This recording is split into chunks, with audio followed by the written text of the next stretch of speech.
जय हिंद साथियों आज के इस वीडियो में हम लेकर आए हैं एलसीएम और एचसीएफ के कुछ बेहतरीन प्रश्न। ये प्रश्न आपके कॉम्पिटिटिव एग्जाम्स में एसएससी रेलवे वगैरह में पूछे जाने वाले प्रश्न हैं। तो इन प्रश्नों को हम लोग बेहतरीन ज़बरदस्त शानदार कॉन्सेप्ट के साथ हल करने वाले हैं। तो वीडियो में आपको अंतिम तक बने रहना है। हर एक सवाल आपके लिए बहुत ज़्यादा महत्वपूर्ण होने वाला है, समझ लीजिए ध्यान से, है ना। तो चलिए शुरू करते हैं, वीडियो आपको पूरा देखना है। पहला सवाल यहाँ पर दिया गया है दोस्तों, 2 की पावर 3 इंटू 3 की पावर 4 तथा 2 की पावर 5 इंटू 3 की पावर 2 का महत्तम समावर्त क्या है, यानी एचसीएफ निकालना है। देखिएगा यहाँ पर एक ये संख्या दिया गया है और एक ये दिया गया है, इसमें आपका एचसीएफ बताना है, यानी महत्तम समावर्त बताना है। तो देखिए जब आपको ऐसे अभाज्य गुणनखंड के रूप में दिया रहे तो आपको एचसीएफ कैसे निकालना है, ध्यान से सुनिएगा। एचसीएफ होता है दोस्तों, एचसीएफ है ना, ध्यान से सुन लीजिए। एचसीएफ होता है, एचसीएफ का अगर फुल फॉर्म देखें तो हाईएस्ट कॉमन फैक्टर, है ना। तो कॉमन यानी जो चीजें दोनों में होंगी, कॉमन का सबसे छोटा पावर लेना है। एचसीएफ निकालते टाइम कॉमन का स्मॉलेस्ट पावर लेना है। तो यहां पर हम लिख देते हैं कॉमन का, है ना, कॉमन का जो भी कॉमन फैक्टर होगा, कॉमन का स्मॉलेस्ट पावर, ठीक है, स्मॉलेस्ट पावर, ये आपको करना है, यानी सबसे छोटा वाला घात लेना है, ठीक है। और यहीं पर जो एलसीएम होता है दोस्तों, एलसीएम है ना, इसको भी देख लीजिए। एलसीएम होता है, एलसीएम सब का, है ना, जो कॉमन हो उसका भी, जो ना कॉमन हो उसको भी, यानी सब का, सभी फैक्टर्स का हम क्या लेते हैं, ग्रेटेस्ट पावर लेते हैं, यानी सबसे बड़ा पावर लेते हैं, ग्रेटेस्ट पावर। ये दो चीजें आपको ध्यान में रखनी है। तो हमको इस प्रश्न में क्या करना है, एचसीएफ निकालना है। तो हम क्या करेंगे, जो कॉमन चीजें होंगी उसका स्मॉलेस्ट पावर लेंगे, यानी छोटा वाला पावर लेंगे। अब इसमें देखिए कॉमन क्या क्या चीजें हैं। इस वाले में 2 है और इस वाले में भी 2 है ना, 2 इसमें भी है, 2 इसमें भी, यानी कॉमन दोनों, 2 कॉमन है दोनों में, तो 2 ले लिए, यानी इसका जो एचसीएफ हो जाएगा वो क्या हो जाएगा, 2। और हमने क्या बताया, पावर आपको सबसे छोटा लेना है। तो 2, इन दोनों 2 में से पावर छोटा कहाँ है, यहां पर है, यानी पावर हमारा 3 हो गया। इनटू अब देखिए क्या कुछ और भी कॉमन है, हाँ बिल्कुल है, 3 यहां भी है, 3 यहां भी है, 3 भी हमारा कॉमन है। तो हम क्या करेंगे, 3 लेंगे और इसका भी छोटा पावर। तो यहाँ 4 पावर है, यहाँ 2 पावर है, तो छोटा पावर कौन सा होगा, 2 होगा। तो यहाँ पर देख लीजिए 2 की पावर 3 गुणे 3 की पावर 2, ये आपका एचसीएफ हो जाएगा इन दोनों का, यानी करेक्ट ऑप्शन इसका सी आंसर सही हो जाएगा, ठीक है। चलिए उम्मीद करते हैं कि आपको समझ में आ गया होगा। बढ़ते हैं हम लोग आगे अगले सवाल पर। अगला सवाल देखिए दोस्तों, इस सवाल में बोला जा रहा है 2 संख्याओं का महत्तम समावर्त और लघुत्तम समावर्त क्रमशः 6 और 5040 है ना। यहाँ पर जो एचसीएफ दिया है दोस्तों, एचसीएफ दिया है वो क्या दिया है आपको, वो दिया है 6, और जो एलसीएम दिया है यानी लघुत्तम समावर्त वो दिया है आपको 5040, 5040। आगे आपसे प्रश्न में बोला जा रहा है यदि इनमें से एक संख्या, पहली संख्या क्या है 210 है, तो दूसरी संख्या क्या होगी। देखिएगा पहली संख्या a और दूसरी संख्या b, हम 2 संख्याएं ले रहे हैं, ठीक है। अगर पहली संख्या, एक संख्या a और b में से एक संख्या आपको दिया गया है 210, तो दूसरी संख्या क्या होगी ये हमको निकालना है, ठीक है। जबकि इन दोनों संख्याओं का एचसीएफ 6 दिया है और एलसीएम 5040 दिया गया है, ठीक है।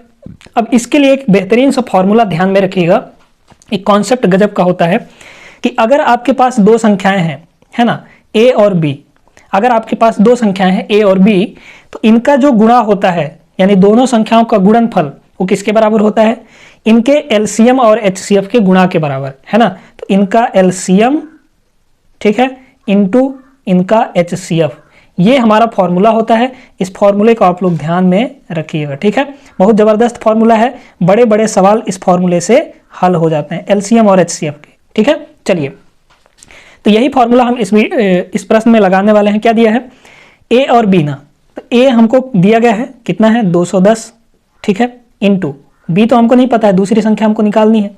अब यहाँ पर एचसीएफ क्या है, एलसीएम इंटू एचसीएफ, यानी दोनों को मल्टीप्लाई करना है। तो एलसीएम कितना है 5040, है ना, इनटू एचसीएफ कितना है 6। बस आपको क्या करना है, काटना ही तो है ना। तो देख लीजिए यहाँ से कितना हो जाएगा, b बराबर ये हो जाएगा, b बराबर ये हो जाएगा हमारा 5040 इंटू 6 और बटे ये 210 इधर आके बटे हो जाएगा, ठीक है। 0 से 0 कैंसिल हो गया आप 3 से इसको भी काट दीजिए, 3 दूना 6 और 3 से इसको भी काट दीजिए तो ये हो जाएगा 3 सत्ते 21 है ना। 7 से अब इसको काटिए, 7 से ये कट जाएगा है ना, कितना हो जाएगा 7 सत्ते 49 है ना, बचा 1 तो 14 हो गया, 7 दूना 14, 72 गुणे 2, 72 गुणे 2 यानी 72 दूना 144। तो जो दूसरी संख्या हो जाएगी दोस्तों बी, वो हमारा 144 होगा। आपके ऑप्शन नंबर बी में इसका सही आंसर दिख रहा है, B is the right answer. ठीक है, चलिए उम्मीद करते हैं कि ये सवाल भी आपको क्लियर हो गया होगा।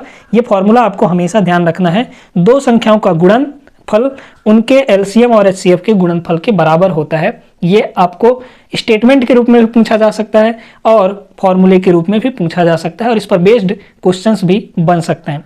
चलिए ये जो सवाल था ये आपके एसएससी सीपीओ में पूछा गया था है ना 2019 में। आगे बढ़ते हैं, अगला सवाल देखते हैं हम लोग। यहाँ पर अगला सवाल देखिए दोस्तों, क्या दिया गया है, दो संख्याओं का गुणनफल 45,360 दिया गया है। ठीक है, दोनों संख्याओं का गुणनफल कितना दिया गया है 45,360। बहुत ही आसान सा सवाल है, बस इसमें आपको कैलकुलेशन करना है, ध्यान दीजिएगा। दो संख्याओं का गुणनफल कितना दिया गया है 45,360। आगे बोला है यदि इन संख्याओं का महत्तम समावर्त 36 है, एचसीएफ कितना दिया है 36, तो एलसीएम निकालना है ना। तो आप जानते हैं कि एलसीएम और एचसीएफ का मल्टीप्लाई, ये है एचसीएफ और यहाँ पे हम एलसीएम का गुणा कर देते हैं। तो एलसीएम और एचसीएफ का गुणा किसके बराबर होता है, दोनों संख्याओं के गुणनफल के बराबर। अब आप डायरेक्टली यहाँ से एलसीएम निकाल सकते हैं, देख लीजिए। तो कितना हो जाएगा एलसीएम इक्वल टू, ये हो जाएगा हमारा 45,360 और बटे 36 इसके बटे में चला जाएगा, तो यहाँ पे हो गया 36। अब आप इसको जैसे चाहें वैसे काट सकते हैं है ना। देखिए हम क्या करते हैं, इसको 9 से काट देते हैं ना। तो 9 से इसको काटेंगे तो 9 चौक 36, 9 से इसको काटिए, 9 पन 45, कुछ नहीं बचा, 3 उतर आया, भाग नहीं जाएगा तो सुन, फिर 36 हो गया, 9 चौक 36 और फिर ये 0 तो 0 ही है ना। तो 9 से इसको काटे तो 50-40 आ गया। अब आप क्या करिए, ये 50-40 को 4 से डिवाइड कर दीजिए, देख लीजिए कितना हो जाएगा। यहाँ पर 4 एक कम 4 है ना, तो बचा 1 तो 10 हो गया, 4 दूना 8, फिर बचा कितना 2 तो 24, 4 छंग 24, 0 है ना 1260। तो एलसीएम आ जाएगा दोस्तों, एलसीएम इसका आ जाएगा 1260, यानी यहाँ पर आपका ऑप्शन नंबर डी करेक्ट हो जाएगा। ठीक है, आप वहाँ पर ऑप्शंस में देख सकते हैं। उम्मीद करते हैं कि ये सवाल भी आपको क्लियर हो गया होगा। बढ़ते हैं हम लोग आगे अगले सवाल पर। अब ये अगला सवाल देखिए दोस्तों, ये एक जबरदस्त सवाल है, ये भी सीपीओ में पूछा गया था 2019 के अंदर। ठीक है, दो संख्याओं का लघुत्तम समावर्त एलसीएम कितना दिया गया है, एलसीएम दिया गया है 168। ठीक है, ये एलसीएम है, तथा उनका एचसीएफ कितना दिया है 12 दिया गया है। ठीक है, यदि संख्याओं के बीच का अंतर कितना दिया गया है 60 का दिया गया है, तो इन संख्याओं का योग क्या होगा। देखिए एक चीज यहां पर समझ लीजिए, अगर एचसीएफ 12 है ना, तो दो संख्याएं हम क्या क्या मानेंगे, एक को मानेंगे हम लोग 12x है ना, एक को हम लोग मानेंगे 12x और दूसरा हमारा हो जाएगा 12y। क्यों ऐसा कर रहे हैं दोस्तों, ऐसा हम इसलिए कर रहे हैं क्योंकि देख लीजिए एचसीएफ हमारा क्या होता है, एचसीएफ जो कॉमन होता है दोनों में, तो इसमें और इस संख्या में 12x और 12y में क्या कॉमन है, 12 ही तो कॉमन है ना। तो एचसीएफ हमारा क्या है 12 है और एचसीएफ ही कॉमन होता है। तो जब भी आपको एचसीएफ दिया रहे तो आप दो संख्याएं 12x और 12y मान सकते हैं। जैसे अगर आपको एचसीएफ 3 दे दिया तो आप दो संख्याएं 3x और 3y मान लीजिए, 3a और 3b मान लीजिए, ऐसे करके। ठीक है, समझ में आ गया। अच्छा, अब दो संख्याएं हमारे पास 12x और 12y हो गई। तो इसमें बोला है कि यदि संख्याओं के बीच कितने का अंतर है, 60 का अंतर है। तो यहां से देख लीजिए दोनों संख्याएं कौन कौन सी है, 12x और 12y, इन दोनों के बीच का अंतर कितना दिया गया है 60 दिया गया है। तो यहां से 12 को हम लोग कॉमन ले लेंगे तो अंदर बचेगा x minus y equal to कितना हुआ 60। 12 से इसको काट दीजिए, कितनी बार में कट जाएगा 5 बार में, यानी x माइनस वाई यहां से कितना आ गया 5 आ गया, यानी x और y में कितने का अंतर होना चाहिए 5 का।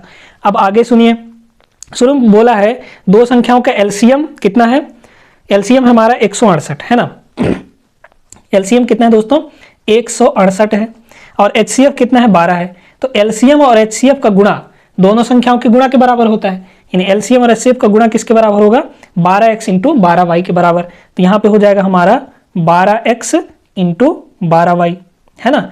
एक 12 से ये 12 तो कैंसिल हो गया, यहाँ से x into y equal to कितना हो जाएगा, ये हो जाएगा 168 और इस 12 को हम नीचे ले आएंगे तो ये बटे हो जाएगा, इसको काट दीजिए, कितना हो जाएगा ये 12 एक कम 12 बचा 4, 12 चौक 48 यानी 14 हो जाएगा। ठीक है, तो x इंटू वाई का वैल्यू आ गया 14 और x माइनस वाई का वैल्यू है हमारे पास 5। अब यहाँ से कुछ ऐसा नंबर सोचिए कि दोनों को मल्टीप्लाई करने पर 14 आ जाए और घटाने पर 5 आ जाए, तो हम कह सकते हैं कि 7 और 2 है ना भाई, यहाँ पर अगर हम 7 रखें यहाँ पर 2 रखें, 7 दूना 14 ये हो जाएगा और 7 माइनस 2 यानी 5 आ जाएगा। मतलब x का वैल्यू कितना हो जाएगा, ये हो जाएगा 7 और y की जगह पर हमारा होना चाहिए 2 है ना, 2 होना चाहिए। अब आपसे क्या पूछा है, दोनों संख्याओं का योग। पहली संख्या हमारा क्या थी 12x, तो 12x प्लस 12y का वैल्यू हमको चाहिए है ना, 12y का वैल्यू चाहिए। तो यहाँ से आप 12 कॉमन ले लीजिए तो अंदर हो जाएगा x प्लस वाई, और x प्लस वाई कितना दिया है आपके पास, देख लीजिए 7 2 9, तो यहाँ पे ये हो जाएगा 9, 12 नहीं हो कितना हो जाएगा, ये हो जाएगा आपका 100 कितना 8 है ना, 108। ठीक है, यहाँ पर कौन सा ऑप्शन सही दिख रहा है, option number C is the right answer. ठीक है, सी आपका करेक्ट आंसर हो जाएगा है ना। देख लीजिए, तो आसान है ना, एक बार अगर आपको समझ में आ गया सारी चीजें अच्छे से तो आप इन सवालों को अच्छे से कर सकते हैं। तो ध्यान दीजिएगा, जब भी आपको HCF दिया है तो दो संख्याएं आप HCF का मल्टीप्लाई करके कोई भी दो वेरिएबल मान सकते हैं। समझ में आ गया, चलिए बढ़ते हैं आगे अगले सवाल पर। अगला सवाल देखिए दोस्तों, अब हमारे सामने है एक बेहतरीन सा सवाल। ठीक है, इसको अच्छे से समझिएगा। दो संख्याओं का गुणनफल बोला गया है, कितना है 6760। दो संख्याओं का गुणनफल क्या है 6760 है। HCF आपको दिया है 13 है ना, 13 दिया है। तो दो संख्या हम कौन कौन से मान सकते हैं, 13x और 13y है ना, 13x और 13y, यही दोनों संख्या तो हम मान सकते हैं। और इन्हीं दोनों का गुणनफल कितना दिया गया है, ये आपके पास फॉर्मूले से आप लोग जानते हैं कि दो संख्याओं का गुणनफल दोनों उनके LCM और HCF के गुणनफल के बराबर होता है ना। तो यहाँ पर देखिए दो संख्याएं ये हो गई, इनका गुणनफल अच्छा ये तो दिया गया है। ठीक है, चलिए दोनों संख्याओं का गुणनफल इतना दिया गया है। अब आपको यहाँ पर देखिए x इंटू वाई का मान निकालना है। आपसे इसमें पूछा गया है संख्याओं के ऐसे कितने युग्मों का निर्माण किया जा सकता है। ठीक है, ध्यान से सुनिएगा, ऐसे संख्याओं का हमको वो पेयर निकालना है जिनका गुणनफल 6760 भी हो और HCF 13 हो। ठीक है, तो ध्यान से सुनिएगा इसको। देखिए हम क्या करते हैं, 13 से इसको काटिए, 13 25 65 बचा 2 तो 6 हो गया, 26 हो गया, तो 13 दूना 26 0 आ गया। ठीक है, यानी आप देखिए 13 से इसको काटे तो ये आ गया कितना 520, 13 से फिर इसको काट दीजिए, 13 चौक 52 यानी 40 हो जाएगा। तो x इंटू वाई बराबर हो गया हमारे पास 40 है ना। अब यहाँ पर देखिए ध्यान से सुनिएगा, x और y इन दोनों को मल्टीप्लाई करने पर 40 आना चाहिए। तो देखिए कौन कौन से ऐसे हो सकते हैं, एक हो सकता है 1 गुणे 40 तब भी ये 40 के बराबर होगा। दूसरा होता है 2 गुणे 20 हो सकता है ना। तीसरा हो सकता है आपका 5 गुणे 8, ठीक है 5 गुणे 8, और हो सकता है 4 गुणे 10। ठीक है, बस इतने ही होंगे, इतने ही पेयर बनाए जा सकते हैं जिनका गुणनफल 40 हो सकता है ना, जिनका मल्टीप्लाई 40 हो सकता है, इतने ही बन सकते हैं। अब यहाँ पर एक चीज जरूर समझिएगा, आपका यहाँ पर 4 पेयर नहीं बनेगा। आप ऑप्शन में डी मत मार दीजिएगा, आपका गलत हो जाएगा। यहाँ पर सुनिएगा भाई, ये जो 13 और 13 यहाँ पर इन दोनों के बीच है ना, 13x और 13y है ना, 13x और 13y दो संख्या है हमारे पास। तो इनका कॉमन तो 13 और 13 है ना, इनका कॉमन HCF क्या है 13। x और y में कुछ भी कॉमन नहीं होगा, यानी x और y में कोई भी ऐसा कॉमन फैक्टर नहीं होगा जो दोनों को काट दे। समझ में आ गया। तो ये क्या है, x और y के वैल्यू है ना, तो x और y में कोई कॉमन चीज नहीं होना चाहिए। तो देख लीजिए क्या 1 और 40 में कोई कॉमन चीज है, नहीं है। इसका मतलब एक ऑप्शन ये भी पॉसिबल हो सकता है, एक सोल्यूशन। दूसरा देखिए 2 और 20 में क्या कोई भी चीज कॉमन है, हाँ बिल्कुल 2 है, 2 दोनों को काट सकता है, इसका मतलब ये नहीं होगा हमारा। आगे देखिए 5 और 8 में कुछ भी कॉमन नहीं है, मतलब ये x और y का वैल्यू पॉसिबल है। 4 और 10 में 2 कॉमन है, क्योंकि 2 इसको भी काट देगा, 2 इसको भी काट देगा, है ना। तो इसमें 2 कॉमन है, इसका मतलब ये x y का वैल्यू नहीं हो सकता। यानी आपके पास पॉसिबल सोल्यूशन कितने हैं, 1 और 2। यानी इसके कितने युग्म बनाए जा सकते हैं, सिर्फ 2 युग्म बनाए जा सकते हैं। यानी आपका ऑप्शन नंबर 1 करेक्ट हो जाएगा। समझ में आ गया। चलिए, उम्मीद करते हैं कि आपको अच्छे तरीके से ये सवाल भी क्लियर हो गया होगा। बढ़ते हैं दोस्तों, एक सवाल हम लोग यहाँ पर और करते हैं। अगला सवाल देखते हैं दोस्तों, जबरदस्त सवाल है ये, ध्यान से सुनिएगा। ए 3/4 तथा 9/16 का HCF है। ये जो ए है ये 3/4 और 9/16 का HCF है। आगे बोला है बी 16/9 और 4/25 का LCM है ना। ए का मान जो है इन दोनों का HCF निकालने पर मिलेगा और बी का मान इन दोनों का LCM निकालने पर मिलेगा।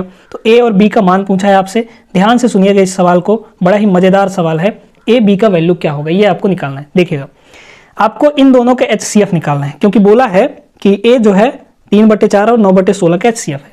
तो ध्यान दीजिएगा, जब हम HCF निकालते हैं, HCF है ना, तो HCF में ऊपर वाले का HCF करते हैं और नीचे वाले का LCM करते हैं। इसी तरीके से अगर हमको LCM निकालना है तो हम लोग करते हैं ऊपर का LCM, यानी जो चीज बोला है वो हम ऊपर वाले के साथ करेंगे, यानी अंश के साथ करेंगे, और नीचे वाले का उसका उल्टा कर देंगे, यानी HCF यहाँ पर हो जाएगा। अब इसमें आपको HCF बोलना है ना, तो ऊपर वालों का HCF लेंगे, यानी ए का वैल्यू यहाँ से कितना हो जाएगा, देखिए 3 और 9 का HCF निकालिए। तो 3 और 9 को सबसे बड़ी संख्या कौन है जो काट सकती है एक साथ, 3 ही है ना। 3 से 3 भी कट जाएगा, 9 भी कट जाएगा, यानी HCF कितना आ गया 3 और बटे 4 और 16 को बड़ी से बड़ी संख्या देखिए कौन काट सकती है, 4 काट सकती है ना। तो अच्छा 16 और 4 सॉरी, अब क्या करना है, नीचे वाले का LCM लेना है ना। तो 4 और 16 का LCM कितना हो जाएगा, ये हो जाएगा 16 है ना, क्योंकि 4 जो है 16 को काट दे रही है तो बड़ी संख्या हमारा LCM हो जाता है। तो ए का मान 3/16 आ गया। अब इसको देखिए, अब इसका LCM लेना है। बी का मान क्या दिया है, बी जो है इन दोनों का LCM है। LCM करने के लिए 16 और 4 का LCM लेंगे, तो 16 और 4 का LCM कितना हो जाएगा, 16 हो जाएगा। और नीचे में हम क्या लेते हैं, LCM निकाल रहे हैं, तो ऊपर का LCM नीचे का HCF, तो 9 और 25 का HCF कितना हो जाएगा, ये हो जाएगा 1, क्योंकि 9 और 25 में कुछ भी कॉमन नहीं है, इसका मतलब 1 कॉमन है, तो 1 हमारा HCF हो गया। ए का मान 3/16, बी का मान 16/1, दोनों का मान निकाल दीजिए। तो ए प्लस बी कितना हो जाएगा, 3/16 प्लस 16/1 है ना। देख लीजिए ये कितना हो जाएगा, 16 हम 256, यानी 3 1 कम 3 प्लस 16 गुणे 16 256 हो जाएगा, और बटे कितना हो जाएगा 16 1 कम 16, इसको जोड़ दीजिए तो ये कितना होगा 6 3 9, यानी 259/16। आपका कौन सा ऑप्शन सही हो जाएगा दोस्तों, यहाँ पर आपका सही ऑप्शन हो जाएगा, तो यहाँ पर आपका सही ऑप्शन हो जाएगा ऑप्शन नंबर डी। ठीक है, ऑप्शन नंबर डी 259/16। उम्मीद करते हैं कि ये सवाल भी आपको क्लियर हो गया होगा। तो दोस्तों आज के इस वीडियो में बस इतना ही। उम्मीद करते हैं कि ये क्लास आपको पसंद आया होगा और कुछ बेहतरीन प्रश्न इस वीडियो के अंदर किए हैं और इनका कॉन्सेप्ट सीखे हैं हम लोग। चलिए फिर मिलते हैं अगले वीडियो में, तब तक आप लोग सभी अपना ख्याल रखिएगा। जय हिंद।